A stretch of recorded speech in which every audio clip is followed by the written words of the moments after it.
ಬಿಜೆಪಿಯವರಿಗೆ ರಾಜ್ಯದ ಹಿತ ಕಾಯಲು ಇಷ್ಟವಿಲ್ಲ, ಅವರಿಗೆ ರಾಜಕಾರಣವೇ ಮುಖ್ಯ ಅಂತ ಕಲಾಪದಲ್ಲಿ ಬಿಜೆಪಿಯ ವಿರುದ್ಧ ಸಿಎಂ ಸಿದ್ದರಾಮಯ್ಯ ಮುಗಿಬಿದ್ದಿದ್ರು.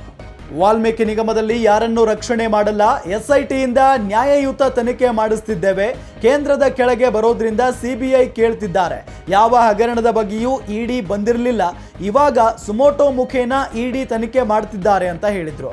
ಬಿಜೆಪಿಯವರಿಗೆ ನಾಚಿಕೆ ಇಲ್ವಾ, ಇವರಿಗೆ ಗೌರವ ಇಲ್ಲ ಅಂತ ಸಿಎಂ ಸಿದ್ದರಾಮಯ್ಯ ಬಾಯಿಗೆ ಬಂದಂತೆ ಬೇಜವಾಬ್ದಾರಿಯುತವಾಗಿ ಮಾತನಾಡೋದು ಇವರು.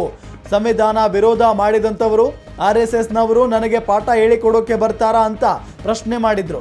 ಈ ವೇಳೆ ಸಿಎಂ ರಾಜೀನಾಮೆ ಕೊಡಿ ಅಂತ ಪ್ರತಿಪಕ್ಷ ಸದಸ್ಯರು ಆಗ್ರಹಿಸಿದ್ರು. ಇವರು ದಲಿತ ವಿರೋಧಿಗಳು, ಇವರು ನಮಗೆ ಪಾಠ ಹೇಳಿಕೊಡ್ತಾರಾ ಅಂತ ಮತ್ತೆ ಸಿಎಂ ಕಿಡಿಕಾರಿದ್ರು.